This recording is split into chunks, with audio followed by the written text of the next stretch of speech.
नमस्कार बच्चों, स्वागत है आपका आपके अपना YouTube channel political science learning with Jitendra. बच्चों, हम क्लास में जहाँ से पॉलिटिकल साइंस पढ़ रहे थे वहीं से पढ़ना यहाँ पर शुरू करेंगे और मैं आपको यहाँ पर रेगुलर आपको राजनीति विज्ञान पूरी पढ़ाने का प्रयास करूँगा, लेकिन आपको वो वीडियो सब देखने होंगे जो मैं यहाँ से बनाकर आपके लिए अपलोड करूँगा, क्योंकि अब समय ऐसा आ रहा है या फिर ऐसा आने वाला है जिसमें हमको ऑनलाइन ही पढ़ना पड़ेगा, ऑनलाइन ही पढ़ाना पड़ेगा। इस बात का आप ध्यान रखें।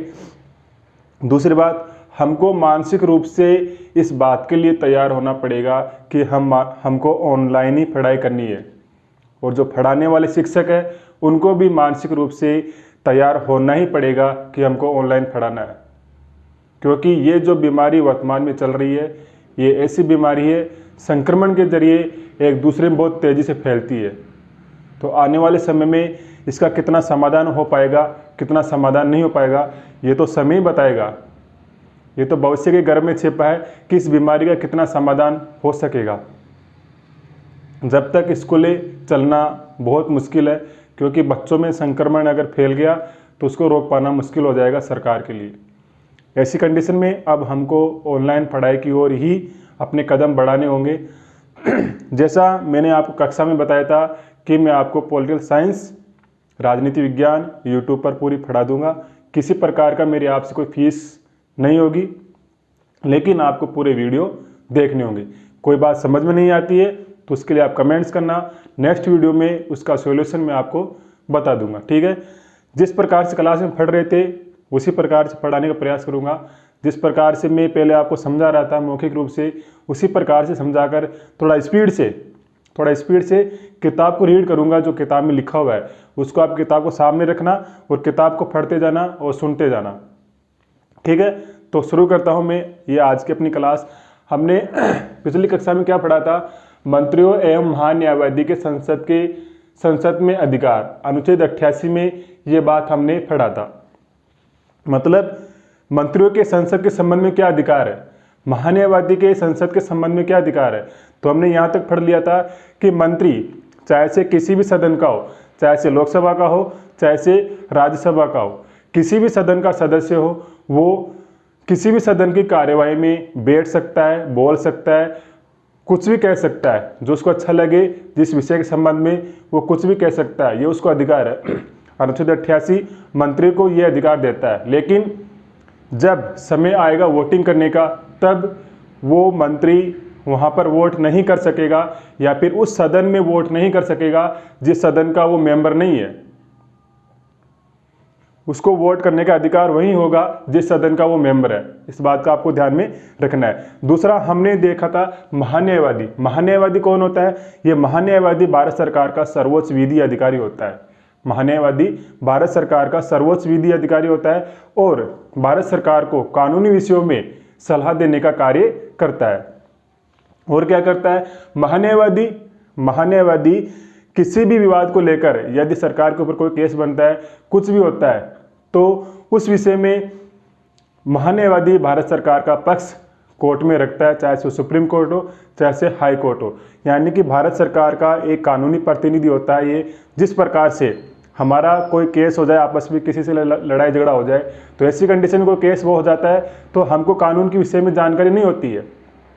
ऐसी कंडीशन में हम एक वकील को चुनते हैं, एक एडवोकेट को चुनते हैं, और वो एडवोकेट हमारा प्रतिनिधि होता है। किसके लिए? कोर्ट में हमारा पक्ष रखने के लिए। उसी प्रकार से महान्यायवादी भारत सरकार का प्रतिनिधि होता है कोर्ट में भारत सरकार का पक्ष रखने के लिए। यहाँ मैं और आपको विस्तार से थोड़ा बताना चाहूँ तो महान्यायवादी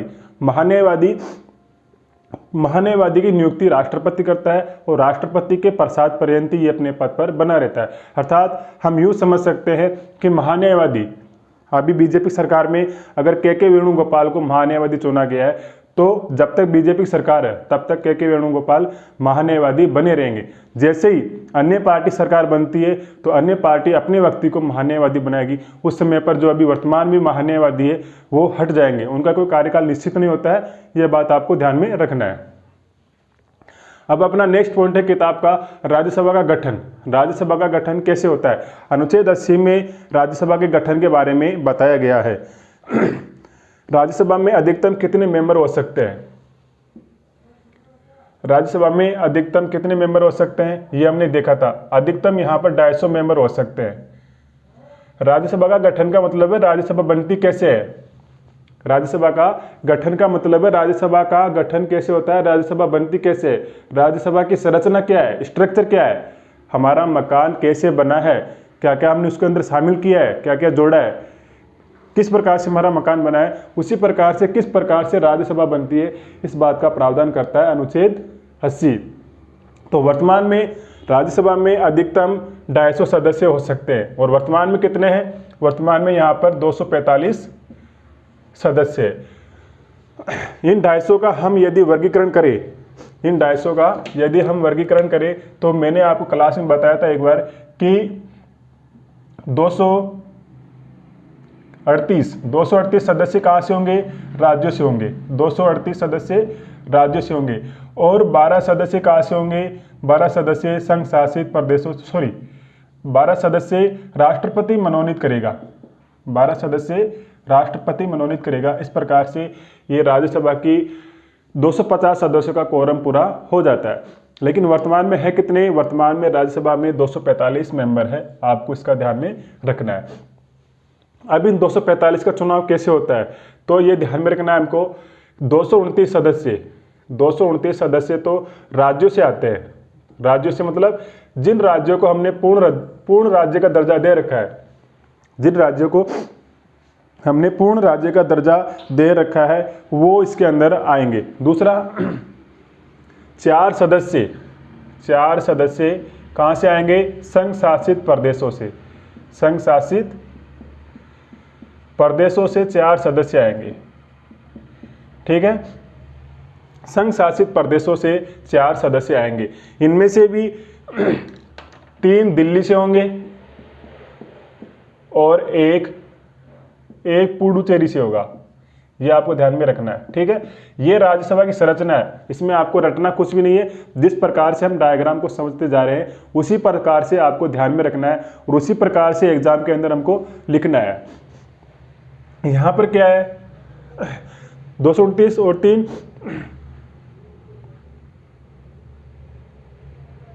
33 और 12 सदस्य ये राष्ट्रपति जो यहां पर मनोनीत करता है। वो मनोनीत किनको करता है? साहित्य,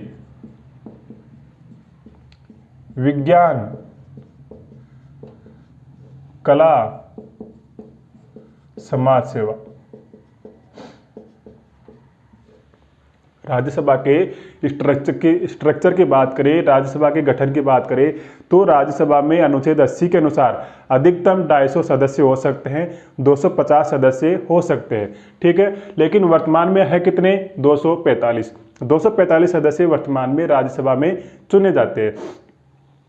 इसका आगे 229 सदस्य राज्यों से आते हैं, 4 सदस्य संघ शासित प्रदेशों से आते हैं, जिनमें से 3 दिल्ली से आता है, 1 पुडुचेरी से आता है। ठीक है, और 12 सदस्य मनोनीत करता है। ये 12 सदस्य कौन होते हैं? साहित्य, विज्ञान, कला, समाज सेवा के। ये साहित्य, विज्ञान, कला, समाज सेवा में रुचि रखने वाले, इनमें विशेषज्ञता प्राप्त किए हुए व्यक्ति, इनमें अपनी रुचि रखने वाले व्यक्ति होते हैं। इनको ये राष्ट्रपति राज्यसभा में मनोनीत करता है।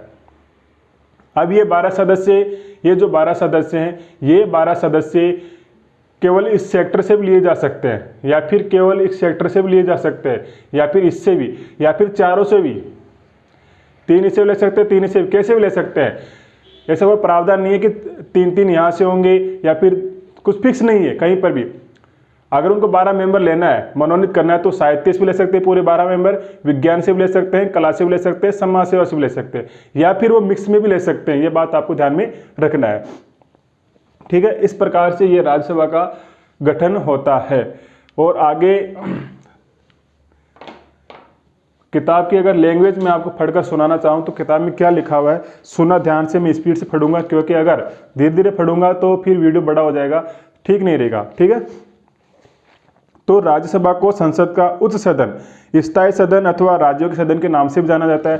ठीक है, राज्यसभा को हम उच्च सदन भी कहते हैं, राज्यों का सदन भी कहते हैं। राज्यों का सदन क्यों कहते हैं? क्योंकि ये राज्यों का ही प्रतिनिधित्व करती है राज्यसभा।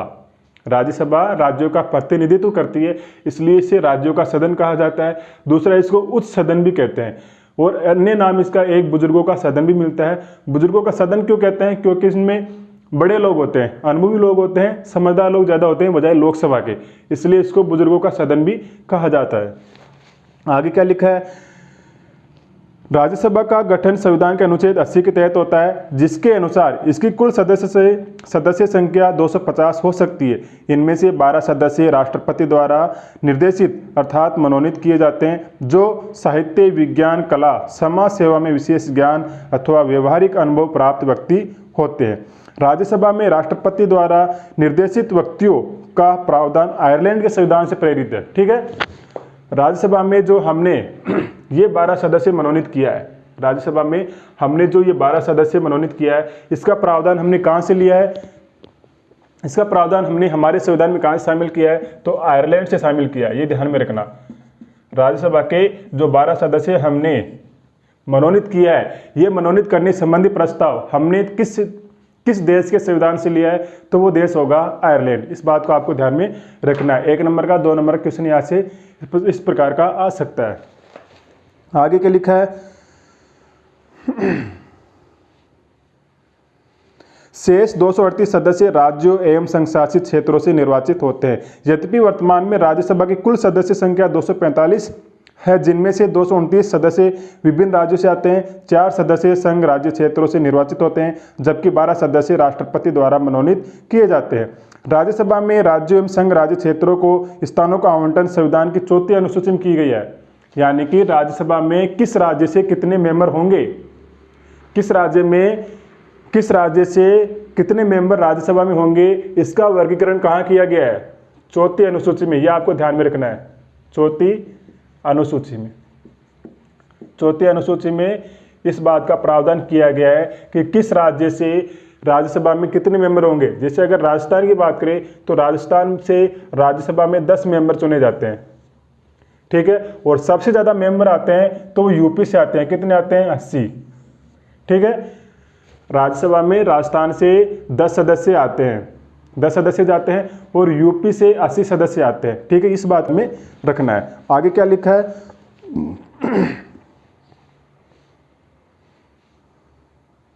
इस कारण एक और अकेले उत्तर प्रदेश से राज्यसभा के 31 सदस्य निर्वाचित होते हैं। 31 सदस्य 80, इसका लोकसभा वाला 80 है। 31 सदस्य निर्वाचित होते हैं। वहीं गोवा, मणिपुर, मेघालय आदि अनेक राज्यों से केवल एक सदस्य निर्वाचित हो पाता है। राजस्थान से राज्यसभा के 10 सदस्य निर्वाचित होते हैं, जबकि संघ शासित प्रदेशों में केवल दिल्ली और पुडुचेरी को ही राज्यसभा में प्रतिनिधित्व प्राप्त है। क्यों? अन्य केंद्र शासित राज्यों को राज्यसभा में प्रतिनिधित्व क्यों नहीं प्राप्त है? क्योंकि वहां पर विधानसभा नहीं है। इस कारण से वहां पर अन्य जो राज्य हैं, दिल्ली और पुडुचेरी को छोड़कर केंद्र शासित वाले, उन राज्यों का प्रतिनिधित्व राज्यों में राज्यसभा में नहीं है। इस बात को आपको ध्यान में रखना है। ठीक है, क्वेश्चन यहां से बन सकता है सीधा सा कि दिल्ली और पुडुचेरी को छोड़कर अन्य राज्यों का प्रतिनिधित्व राज्यसभा में क्यों नहीं किया गया है? तो सीधा सा आपको लिखना है कि दिल्ली और पुडुचेरी को छोड़कर अन्य जो भी केंद्र शासित प्रदेश है वर्तमान में, उनमें विधानसभा नहीं है। इस कारण से इनके सदस्यों का निर्वाचन राज्यसभा के लिए नहीं होता है, या फिर इन राज्यों से कोई भी सदस्य राज्यसभा में निर्वाचित नहीं होता है। ठीक है, आगे क्या लिखा है? शेष को नहीं। इस प्रकार अमेरिकी कांग्रेस के उच्च सदन सीनेट समान सभी राज्यों को समान प्रतिनिधित्व देने के स्थान पर भारत में राज्यों को समान प्रतिनिधित्व नहीं दिया गया। यहाँ पर यह बात समझना है कि भारत में राज्यसभा में राज्यों का प्रतिनिधित्व समान नहीं है। क्यों नहीं है? क्योंकि भारत में राज्यसभा में जो उन राज्यों का प्रतिनिधित्व किया गया है वो जनसंख्या के आधार पर किया गया है। अब यहाँ पर यूपी से अगर 31 आ रहा है तो यूपी की जनसंख्या सर्वाधिक है, इस कारण से यूपी से 31 आते हैं। राजस्थान से 10 आते हैं, राजस्थान की जनसंख्या यूपी के बजाय कम है, इस कारण से राजस्थान से 10 आते हैं। इस बात को आपको ध्यान में रखना है। यानी कि राज्यसभा में राज्यों का प्रतिनिधित्व समान नहीं है। क्यों नहीं है? क्योंकि हमारे यहाँ पर राज्यों का प्रतिनिधित्व राज्यसभा में जनसंख्या के आधार पर किया गया है। इस बात को ध्यान में रखना है। तो ये पहला टॉपिक जो था हमारा राज्यसभा का गठन पूरा हो जाता है। एक बार आप फिर से देखो इसको। अब इसमें रटना कुछ भी नहीं है, आपको रट्टा मारने से कुछ नहीं होगा, सिर्फ आपको समझना पड़ेगा कि कैसे क्या होता है। रट्टा मारने से चीज़ें याद नहीं होगी, समझना पड़ेगा। राज्यसभा का गठन अनुच्छेद 80 में किया गया है। राज्यसभा में अधिकतम 250 मेंबर हो सकते हैं, जिनमें से 238 सदस्य राज्यों से आते हैं और 12 सदस्य मनोनीत होते हैं। ठीक है। वर्तमान में राज्यसभा में 245 सदस्य हैं, जिनमें से 229 सदस्य राज्यों से आते हैं और 4 सदस्य संघ शासित प्रदेशों से चुने जाते हैं, जिनमें से 3 दिल्ली से और 1 पुडुचेरी से आता है। 12 सदस्य राष्ट्रपति द्वारा मनोनीत किए जाते हैं। ये 12 सदस्य साहित्य, विज्ञान, कला, समाज सेवा में विशेष रुचि रखने वाले होते हैं।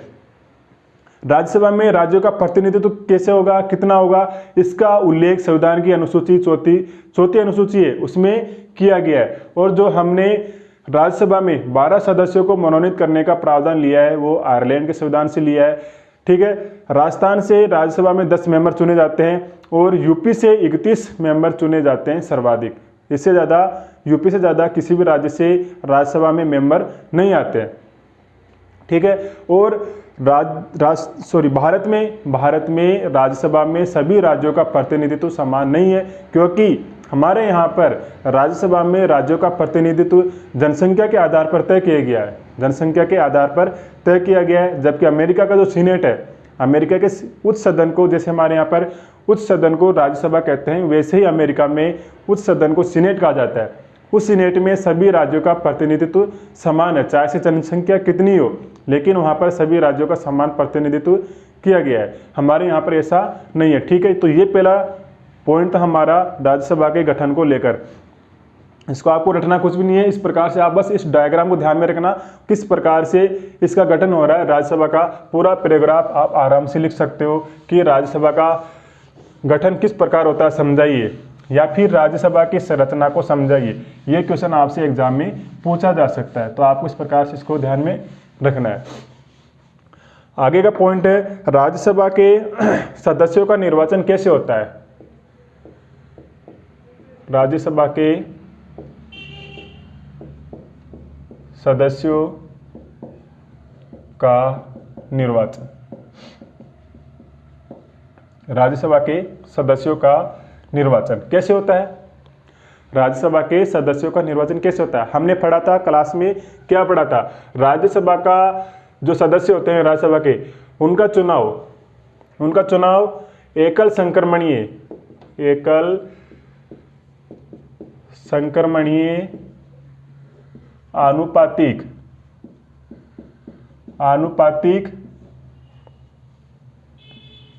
खुला मतदान प्रणाली से होता है। मतदान प्रणाली से होता है। ठीक है।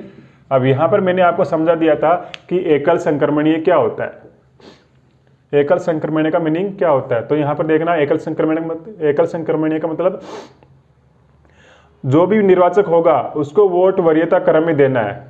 किस क्रम में? वरीयता क्रम में। वरीयता क्रम का मतलब पसंद के अनुसार A, B, C करके 4 उम्मीदवार राज्यसभा के चुनाव लड़ रहे हैं, तो जो निर्वाचक होगा वो इनको पसंद के अनुसार वोट करेगा। कैसे करेगा? जैसे ये B नंबर का व्यक्ति है, इसको मैं सेकंड स्थान पर रखूंगा, ये मेरी सेकंड पसंद है। C नंबर का व्यक्ति मेरा फर्स्ट पसंद है और A नाम का व्यक्ति मेरा थर्ड पसंद है। इस प्रकार से वरीयता क्रम में वोट किए जाते हैं और वोटों का हस्तांतरण हो जाता है। वोटों का हस्तांतरण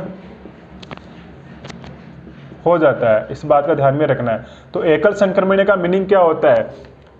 जो निर्वाचक होता है उनको वरीयता क्रम में वोट करना होता है। दूसरा, वोटों का हस्तांतरण हो जाता है। आनुपातिक का मतलब क्या होता है? आनुपातिक का मतलब जो भी उम्मीदवार है उसको वो चुनाव जीतने के लिए एक निश्चित अनुपात में वोट प्राप्त करना होता है। किस अनुपात में? निश्चित अनुपात में। यही निश्चित अनुपात हम कैसे निकालेंगे? निश्चित अनुपात हम कैसे निकालेंगे, तो मैंने आपको कक्षा में बताया था कैसे निकालेंगे।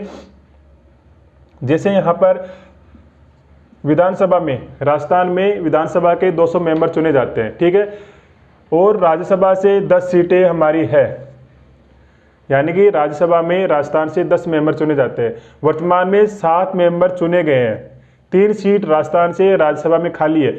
ऐसी कंडीशन में ये जो 3 सीट बची है उसको हम यहाँ रखेंगे और इसको +1 करके ऐसा करेंगे। तो ये यहाँ से अपन निश्चित अनुपात प्राप्त कर लेंगे जितना उम्मीदवार को विजय होने के लिए चाहिए।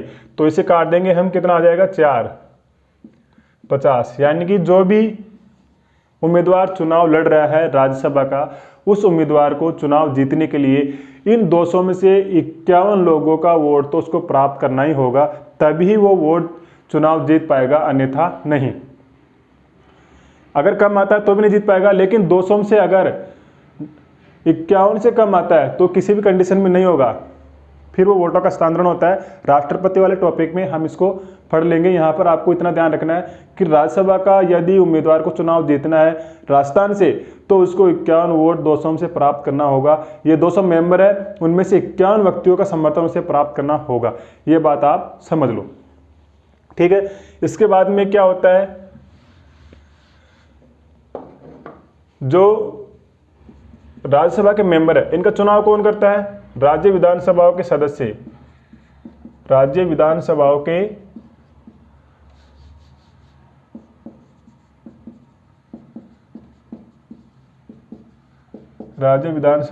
सदस्य, राज्य विधानसभाओं के सदस्य क्या करते हैं, राज्यसभा के सदस्यों का चुनाव करते हैं। राज्यसभा के सदस्यों के चुनाव में कौन भाग लेता है, जनता नहीं लेती है। राज्यसभा के सदस्यों का चुनाव विधानसभा के सदस्य करते हैं, अर्थात हमारे द्वारा चुने हुए प्रतिनिधि, अर्थात जो विधायक है वो विधायक राज्यसभा के सदस्यों का चुनाव करते हैं अपने राज्य से। यानी कि राज्यसभा से जो 10 मेंबर चुने जाने हैं राज्यसभा के लिए, उसमें उनका चुनाव कौन करेगा, जो प्रतिनिधि है हमारे, जो विधायक है हमारे, वो इन 10 सदस्यों का चुनाव करेंगे राजस्थान से राज्यसभा के लिए। ये ध्यान में रखना है। तो ये चुनाव कैसा हो गया, राज्यसभा का चुनाव कैसा हो गया, प्रत्यक्ष या अप्रत्यक्ष। राज्यसभा का चुनाव कैसा हो गया, प्रत्यक्ष या अप्रत्यक्ष। तो राज्यसभा का चुनाव अप्रत्यक्ष होता है। अप्रत्यक्ष क्यों होता है, क्योंकि राज्यसभा के चुनाव में जनता स्वयं हिस्सा न लेकर जनता के द्वारा चुने हुए प्रतिनिधि हिस्सा लेते हैं, इस कारण से ये अप्रत्यक्ष चुनाव होता है। प्रत्यक्ष चुनाव किसे कहते हैं, जिसमें जनता, जिस चुनाव में जनता स्वयं भाग लेती है, स्वयं वोट करती है, उसको हम प्रत्यक्ष चुनाव कहते हैं। प्रत्यक्ष चुनाव का उदाहरण देखें तो हम एमएलए का चुनाव प्रत्यक्ष होता है, एमपी का चुनाव प्रत्यक्ष होता है, सरपंच का चुनाव प्रत्यक्ष होता है, पार्षद का चुनाव प्रत्यक्ष होता है। तो ये राज्यसभा के चुनाव अप्रत्यक्ष होते हैं, एकल संक्रमणीय आनुपातिक खुला मतदान प्रणाली से होता है। ये आपको ध्यान में रखना है, ठीक है। अब इसमें किताब में क्या लिखा हुआ है इस टॉपिक को लेकर वो मैं आपके सामने फटाफट रीड कर देता हूँ। किताब आप अपने सामने रखना और सुनते जाना, ठीक है। जहाँ पर अगर एक्स्ट्रा पॉइंट आता है समझाने का तो मैं समझाने का आपको प्रयास करूँगा। संविधान के अनुसार राज्यसभा के सदस्यों का निर्वाचन उस राज्य की विधानसभा के निर्वाचित सदस्यों द्वारा आनुपातिक प्रतिनिधित्व पद्धति के अनुसार एकल संक्रमणीय मत द्वारा किया जाता है, ठीक है। अतः राज्यसभा के सदस्यों का निर्वाचन अप्रत्यक्ष रूप से होता है। राज्यसभा के सदस्यों का निर्वाचन कैसे होता है, अप्रत्यक्ष रूप से होता है। जैसे राजस्थान से राज्यसभा के सदस्यों का निर्वाचन राजस्थान विधानसभा के 200 विधायक मिलकर करेंगे। राज्यसभा चुनाव के लिए हाल ही में 2 संशोधन हुए हैं। प्रत्याशियों के लिए उस राज्य का निवासी होने का शर्त का निवारण कर दिया गया है। प्रत्याशियों के लिए उस राज्य का नागरिक होने की जो शर्त लगी हुई थी उसको समाप्त कर दिया गया है। अर्थात ये लाइन क्या कहना चाह रही है, ये लाइन ये कहना चाह रही है कि पहले ऐसे प्रावधान था, कि राज्यसभा के जो मेंबर चुने जाने हैं, एक सीट भरी जानी है, तो एक सीट भरी जानी है, ये एक सीट राजस्थान के मूल निवासी से भरी जाएगी। जो राजस्थान का मूल निवासी है वो ही राज्यसभा में चुना जाएगा। पहले से प्रावधान था, लेकिन वर्तमान में प्रावधान क्या है, अन्य राज्य का व्यक्ति भी हमारे यहाँ पर राजस्थान से राज्यसभा के लिए चुना जा सकता है। अन्य राज्य का व्यक्ति अन्य राज्य का व्यक्ति भी राजस्थान से राज्यसभा का सदस्य चुना जा सकता है। पहले ऐसा प्रावधान नहीं था। पहले प्रावधान ऐसा था कि राजस्थान से जो भी या फिर किसी भी राज्य से जो भी राज्यसभा के मेंबर चुने जाएंगे वो मूल रूप से उसी राज्य के निवासी होने चाहिए, लेकिन ऐसा जो प्रावधान था उसको अब समाप्त कर दिया गया है। तो एक नंबर का क्वेश्चन यहाँ से बन सकता है कि राज्यसभा में सदस्य निर्वाचित होने के लिए क्या मूल रूप से उसी राज्य का मेंबर होना अनिवार्य है? तो यहाँ पर आपका आंसर नहीं में होना चाहिए और आगे लिखना चाहिए कि ऐसा नहीं है, राज्यसभा में सदस्य उस राज्य का नहीं हो तो भी चलेगा। यानी कि मूल निवासी की शर्त अब अनिवार्य नहीं है, इसको समाप्त कर दिया गया है। इस बात को आपको ध्यान में रखना है। और आगे क्या लिखा है इसके अंदर, जिस राज्य से वह निर्वाचित होना चाहता है तथा गुप्त मतदान प्रणाली के स्थान पर खुली मतदान व्यवस्था को अपना दिया गया है। पहले गुप्त मतदान होता था राज्यसभा का, अब उसको खुला अपना लिया गया है, उसको खुला कर दिया गया है। खुला क्यों किया गया है? देखो, राज्यसभा के चुनाव हो रहे हैं, यहाँ पर दो पार्टीज है, बीजेपी और कांग्रेस। बीजेपी और, पहले आप खुला को समझो। वैसे मैंने आपको क्लास में बता दिया था, लेकिन थोड़ा सा आप सुन लो। यहाँ पर खुले का मीनिंग क्या होगा और गुप्त का मीनिंग क्या होगा? खुला वोट उसे कहेंगे जिसमें निर्वाचक अपना वोट किसी को दिखा देता है, वो खुला मतदान हो गया। लेकिन राज्यसभा में निर्वाचक जो होता है वो अपना वोट किसे दिखाता है? कांग्रेस का निर्वाचक है तो कांग्रेस के प्रतिनिधि को, जिस पार्टी ने अपने प्रतिनिधि को उस वोट को देखने के लिए वहां पर बिठाया है, जो निर्वाचक है उसी प्रतिनिधि को अपना वोट दिखाएगा। मतलब ये खुला हो गया। गुप्त में क्या होता है? गुप्त में आप अपना वोट किसी को नहीं दिखा सकते, अन्य किसी पर्सन को आप अपना वोट नहीं दिखा सकते। जो आपका वो रूम है, वोटिंग रूम, उस रूम के भी किसी व्यक्ति को आप नहीं दिखा सकते गुप्त मतदान के अंतर्गत। अगर यदि आपने यहाँ पर गुप्त चुनाव के अंतर्गत आपका वोट किसी को दिखा दिया है तो ऐसी कंडीशन में आपका वो वोट खारिज माना जाएगा। लेकिन राज्यसभा के सदस्यों का जो चुनाव होता है वो खुला होता है। जो निर्वाचक होता है अपना वोट अपनी ही पार्टी के प्रतिनिधि को दिखाते हैं। ठीक है, तो ये खुला और गुप्त हो गया। अब पहले गुप्त होता था, अब इसको खुला क्यों कर दिया गया है? पहले गुप्त होता था, अब इसको खुला क्यों कर दिया गया है? ऐसा क्यों किया गया है? तो देखो मित्रों, देखो बच्चों, यहाँ पे ये बीजेपी पार्टी है, ठीक है, और ये कांग्रेस है। अब चुनाव हो रहे हैं राज्यसभा के, यहाँ पर 2-3 सीटों के चुनाव होने हैं। 3 सीटों के चुनाव होने राजस्थान से राज्यसभा के। अब यहाँ पर क्या होगा, बीजेपी को 2 सीट चाहिए, कांग्रेस को भी कांग्रेस ने एक उम्मीदवार खड़ा किया। अब यहाँ पर गुप्त में पता नहीं रहता था कि वो किसको वोट दे रहा है, पता नहीं रहता था कि वो किसको वोट दे रहा है। तो जो निर्वाचक होते थे वो बिक जाते थे। मतलब यदि बीजेपी को 2 मेंबर जितवाना है तो सीधी सी बात है, बीजेपी को कितना सीट हासिल करना है? 101, 102। जैसे अपन ने 51 का आंकड़ा निकाला था तो 102 चाहिए, ठीक है, 102 चाहिए। और बीजेपी के पास में कितने मेंबर है? 99 ही मान लो।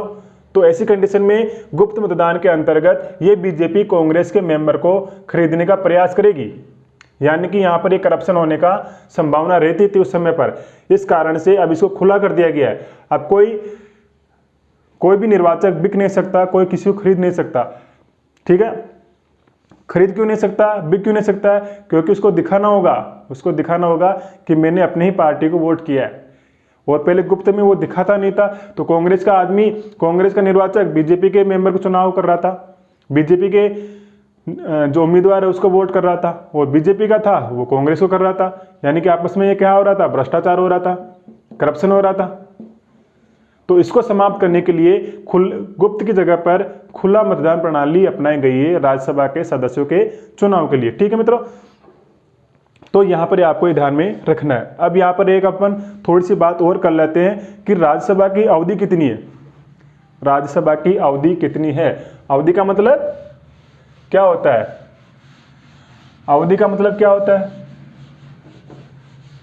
आता है किसी को? अवधि किसे कहते हैं? अवधि, राज्यसभा की अवधि, ये अगला पॉइंट है हमारा ना, राज्यसभा की अवधि। अवधि का मतलब होता है समय। क्या होता है? समय। समय का मतलब यहां से हम किससे लेंगे? कार्यकाल से। किससे लेंगे? कार्यकाल से। ठीक है, अवधि किसे कहते हैं? समय को। समय का मतलब किससे लेंगे? कार्यकाल से। ठीक है, अब क्या होगा? तो राज्यसभा के कार्यकाल की बात करें तो राज्यसभा का कोई कार्यकाल नहीं है। राज्यसभा एक स्थायी सदन है। राज्यसभा एक स्थायी सदन है। राज्यसभा का कोई कार्यकाल निश्चित नहीं है, अर्थात राज्यसभा का कभी भी विघटन नहीं होता है। इस बात को आपको ध्यान में रखना है। हाँ, इसके सदस्यों का कार्यकाल जरूर होता है। सदस्यों का कार्यकाल जरूर होता है। कितना होता है? 6 वर्ष का। कितना? 6 वर्ष का। और ये 6 सदस्य, ये जो 245 सदस्य है वर्तमान में, इनमें से 1/3 सदस्य प्रति 2 वर्ष क्या हो जाते हैं? रिटायर हो जाते हैं, सेवानिवृत्त हो जाते हैं। ठीक है, तो आपको ये ध्यान में रखना है। राज्यसभा की अवधि बताइए, राज्यसभा का कार्यकाल बताइए, तो आपको यही बताना है कि भारतीय संविधान के अंदर राज्यसभा का कार्यकाल निश्चित नहीं किया गया है। राज्यसभा एक स्थायी सदन है। राज्यसभा का कभी विघटन नहीं होता है। राज्यसभा के सदस्यों का कार्यकाल होता है, कितना होता है? 6 वर्ष का होता है, जिनमें से 1/3 सदस्य प्रत्येक 2 वर्ष बाद में सेवानिवृत्त होते रहते हैं। इस बात को आपको ध्यान में रखना है। अब किताब में क्या लिखा है मैं फटाफट से आपके सामने रीड कर देता हूँ।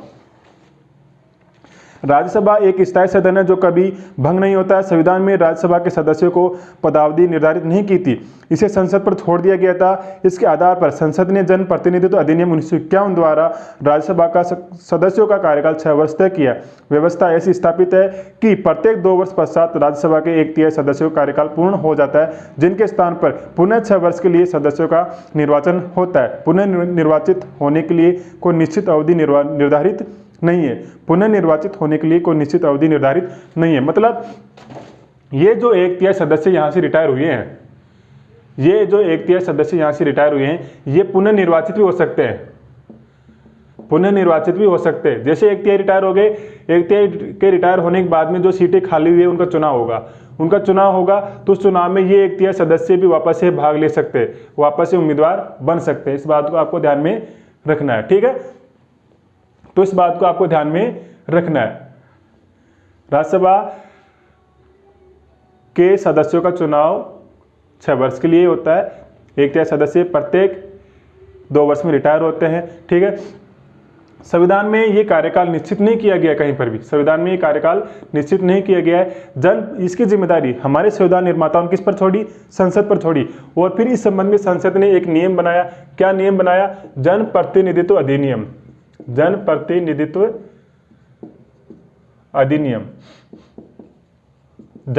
अधिनियम 1963 है। जन प्रतिनिधित्व अधिनियम 1963 के अनुसार राज्यसभा के सदस्यों का कार्यकाल 6 वर्ष निर्धारित किया गया। कितना? 6 वर्ष निर्धारित किया गया। ठीक है, तो ये राज्यसभा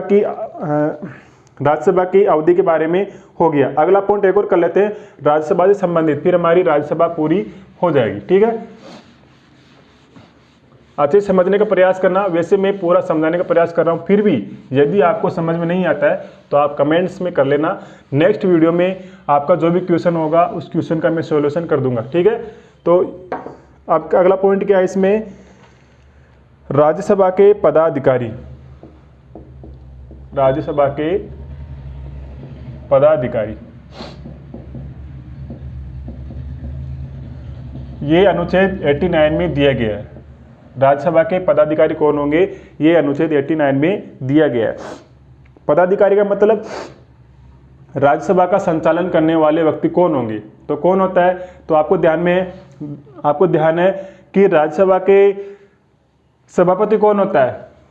यहाँ पदाधिकारी की बात करें तो राज्यसभा के पदाधिकारियों में हम सभापति और उपसभापति को शामिल करते हैं। किसको? उपसभापति को। ये सभापति कौन होता है? ये राष्ट्रपति होता है, सॉरी उपराष्ट्रपति होता है। ठीक है, ये सभापति कौन होता है? उपराष्ट्रपति होता है। और उपसभापति कौन होता है? ये राज्यसभा के सदस्यों में से ही चुना जाता है। राज्यसभा के सदस्यों में से ही चुना जाता है। इस बात का ध्यान में रखना है। ठीक है, राज्यसभा के पदाधिकारी कौन होंगे? सभापति और उपसभापति। सभापति जो होते हैं वो उपराष्ट्रपति होते हैं और उपसभापति जो होते हैं वो राज्यसभा के सदस्यों में से ही चुना जाता है। ठीक है, ये क्या करता है, इसको हम क्या कहते हैं, जो उपराष्ट्रपति होता है, उपराष्ट्रपति को हम पदेन सभापति कहते हैं। क्या कहते हैं, पदेन सभापति। अब मैंने आपको कक्षा में बताया था कि इसको हम पदेन क्यों कहते हैं, पदेन हम क्यों कहते हैं, याद करो एक बार। मैंने कक्षा में आपको बताया था कि उपराष्ट्रपति को पदेन सभापति क्यों कहते हैं। क्यों कहते हैं, अगर कोई व्यक्ति अपने मूल पद पर रहते हुए, जैसे उपराष्ट्रपति पद पर है, कौन अभी वर्तमान में उपराष्ट्रपति, कौन अभी, वेंकैया नायडू, ठीक है, कौन है, वेंकैया नायडू, ये अभी वर्तमान में हमारे उपराष्ट्रपति। अभी यह है कौन, उपराष्ट्रपति, किस पद पर है, उपराष्ट्रपति पद पर। लेकिन सभापतित्व किस सदन की कर रहे हैं, किस संस्था की कर रहे हैं, अर्थात कोई व्यक्ति अपने मूल पद पर रहते हुए अन्य किसी संस्था का प्रतिनिधित्व करता है या फिर उसका संचालन करता है। कोई व्यक्ति अपने मूल पद पर रहते हुए अन्य किसी संस्था का अध्यक्ष है, उसका संचालन करता है, तो उसको हम पदेन सभापति कहते हैं। क्या कहते हैं, पदेन सभापति। इस कारण से यहाँ पर उपराष्ट्रपति को पदेन सभापति कहते हैं, ठीक है। पदेन सभापति होगा उपराष्ट्रपति राज्यसभा का, ये आपको ध्यान में रखना है। और इसका कार्य क्या होता है, उपसभापति का, दोनों कार्य क्या है, इन दोनों का, दोनों कार्य यही है कि ये राज्यसभा का क्या करते हैं, संचालन करते हैं। लेकिन उपराष्ट्रपति कभी कभी राष्ट्रपति का पद रिक्त होने पर, उपराष्ट्रपति कभी कभी राष्ट्रपति का पद रिक्त होने पर क्या करता है, राष्ट्रपति के रूप में कार्य करता है। किस रूप में, राष्ट्रपति के रूप में। इसके अलावा उपराष्ट्रपति का और कोई काम नहीं होता है, ये आपको ध्यान में रखना है। तो राज्यसभा के पदाधिकारी कौन है, ये दोनों। अब इसको मैं फटाफट रीड कर देता हूं, नहीं तो फिर वीडियो बड़ा हो जाएगा, ठीक है। संविधान के अनुच्छेद 64 और 89 के अनुसार भारत को राष्ट्रपति राज्यसभा का पदेन सभापति होगा। कौन से अनुच्छेद के अनुसार उपराष्ट्रपति राज्यसभा का पदेन सभापति होगा, तो आपको ध्यान में रखना अनुच्छेद 64 और अनुच्छेद 89, ठीक है। यद्यपि वह राज्यसभा का सदस्य नहीं होता है, अनुच्छेद 89 के अनुसार सभापति के अतिरिक्त राज्यसभा का एक उपसभापति भी होता है, जिसका निर्वाचन राज्यसभा के सदस्य अपने में से ही करते हैं। इस तरह राज्यसभा का सभापति सदन का सदस्य नहीं होता है, गलत लिखा हुआ है यहाँ पर। इस तरह राज्यसभा का सभापति सदन का सदस्य नहीं होता है, लेकिन उपसभापति सदन का सदस्य हो सकता है। तो यहाँ पर राज्यसभा का कौन सा पदाधिकारी सदन का सदस्य होता है, तो उपसभापति, कौन सा नहीं होता है, तो सभापति, ये ध्यान में रखना है, ठीक है। जब उपराष्ट्रपति भारत के कार्यवाहक राष्ट्रपति के रूप में कार्य करता है अथवा सदन में अनुपस्थित रहता है, उस समय पर उपसभापति राज्यसभा की कार्यवाही का संचालन करते हैं। यानी कि ये क्या कहना चाह रहा है, ये कहना चाह रहा है कि जब उपराष्ट्रपति राष्ट्रपति के रूप में कार्य करे, उस समय पर ये उपसभापति जो होगा राज्यसभा का संचालन करेगा, ठीक है, राज्यसभा का संचालन करेगा। या फिर उपराष्ट्रपति राज्यसभा की कार्यवाही के दौरान अनुपस्थित है, कार्य करने में अक्षम है, बीमार हो गए, उस समय ये जो उपसभापति होगा यही राज्यसभा का संचालन करेगा, ठीक है। तो ये हमारी राज्यसभा का जो टॉपिक था पूरा है बच्चों। यहाँ पर मैं उम्मीद करता हूँ आपको पूरा समझ में आ गया होगा। जहाँ से हमने पढ़ना शुरू किया है वहाँ से लेकर यहाँ तक आपको पूरा समझ में आ गया होगा। रटना आपको कुछ भी नहीं है, कुछ भी रटना नहीं है। अगर रटने का प्रयास करोगे बच्चों तो वो आपको याद नहीं हो पाएगा, जिस प्रकार से मैंने डायग्राम समझाया है, डायग्राम से आपको समझाने का प्रयास किया है, उसी प्रकार से आप समझने का प्रयास करना, ठीक है। ये जो 40 नंबर वाला पोर्शन हमारा सेकंड पार्ट, उस सेकंड पार्ट को ही हम पहले पूरा करेंगे। क्यों? क्योंकि आपका बोर्ड एग्जाम होगा जरूर, चाहे से वो सिलेबस कम करके हो चाहे सिलेबस पूरा करके हो, लेकिन होगा जरूर। क्योंकि सरकार आपको 12वीं क्लास में वैसे पास नहीं कर सकती, जैसे 11th में कर दिया वैसे 12वीं क्लास में पास नहीं करेगी। कुछ ना कुछ तो ऐसा करेगी सरकार कि आपका एग्जाम कंडक्ट हो। ऐसी कंडीशन में पूरी 90% चांस है कि ये संविधान वाला जो पार्ट है वो सरकार नहीं हटा पाएगी, क्योंकि सरकार भी ये चाहती है कि हमारे बच्चों को संविधान की जानकारी हो, सरकार के बारे में जानकारी हो। इस कारण से ये वाला जो पोर्शन हम पढ़ रहे हैं अभी पार्ट 2 वाला, वो पोर्शन हटने की संभावना बहुत कम रहेगी। इसलिए हम पहले बहुत अच्छी तरीके से ये पार्ट सेकंड वाला जो हमारा पोर्शन है उसको पूरा करने का प्रयास करेंगे। उसके बाद में पार्ट फर्स्ट में आ जाएंगे, ठीक है। तो पढ़ाई करते रहना और पूरा वीडियो देखना। और अगर कोई मित्र नहीं जुड़ पाया हो आपका तो उसके पास में ये वीडियो भेज देना व्हाट्सएप के जरिए आप अपनी तरफ से, ठीक है। तो पूरा वीडियो देखना और समझ में नहीं आया तो कमेंट्स कर देना। नेक्स्ट वीडियो में मैं आपको उस पर्सन का जवाब दे दूंगा। ठीक है, तो मिलते हैं नेक्स्ट वीडियो में, तब तक के लिए जय हिंद, जय भारत, जय संविधान।